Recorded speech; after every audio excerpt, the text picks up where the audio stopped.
Adele, who shares son Angelo with her ex Simon and confirmed they would be filing for divorce in April 2019, has since moved on with sports agent Rich.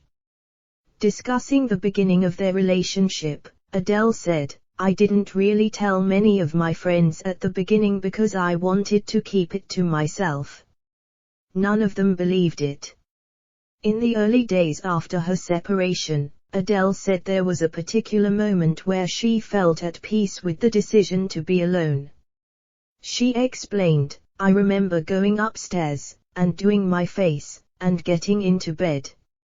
I felt quite hopeful. It was the first time I felt I'd had a really nice evening and I was okay being in the house and going to bed on my own.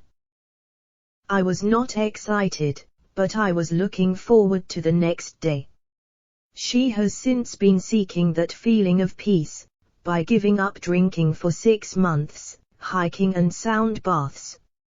Adele said, "Anything that could soothe my anxiety, I threw myself in head first. I traveled, anywhere where there's meant to be brilliant energy." Adele's conquest of the charts continued as her latest album 30 became the first album in over a year to sell more than 1 million copies in the United States. The hit LP has sold just over 1 million copies as of December 6, according to Billboard and MRC data.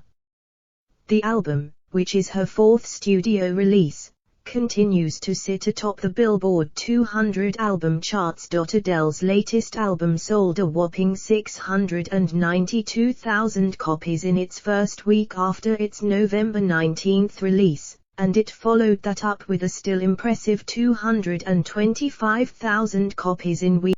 The previous album to hit over 1 million sales in the US was Taylor Swift's surprise album Folklore, which reached the million sales mark on July 24, 2020.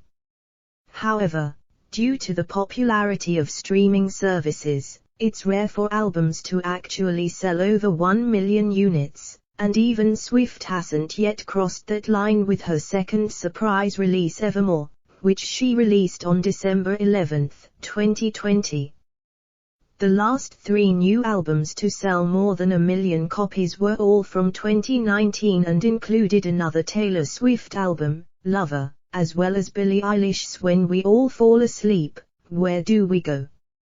And Harry Styles' hit album Fine Line. In 2018, only the soundtrack to Lady Gaga and Bradley Cooper's A Star Is Born remake sold more than 1 million copies, buoyed by the film's popularity and Gaga's earworm Shallow.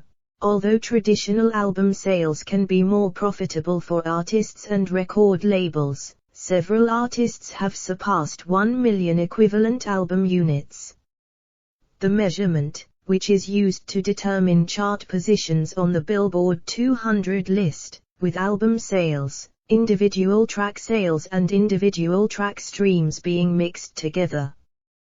The purchase of a full album is considered equivalent to a consumer purchasing 10 individual songs from an album, and 3,750 ad-supported streams of a song or 1,250 streams from a paid subscription are also equivalent to one album purchase, according to Billboard. However, as consumers have decreased their consumption of CDs, many have switched to only streaming music, which provides far less revenue to artists. Album sales include downloads of Adele's 30, as well as physical CD and cassette sales, plus vinyl LPs. The singer is primed to have even more sales, considering that shoppers will likely pick up copies of 30 as Christmas presents in coming days. Adele seems to have been particularly concerned with how her listeners will consume her latest effort, and 2 days after its release she celebrated the streaming service Spotify for no longer forcing paying customers to listen to shuffled versions of her music. "This was the only request I had in our ever-changing industry," she tweeted just days after 30's release. "We don't create albums with so much care and thought into our track listing for no reason. Our art tells a story and our stories should be listened to as we intended. A Twitter account for Spotify replied, "Anything for you." Previously, when users pressed the play button on an album page, it would begin shuffling songs, rather than playing them from beginning to end.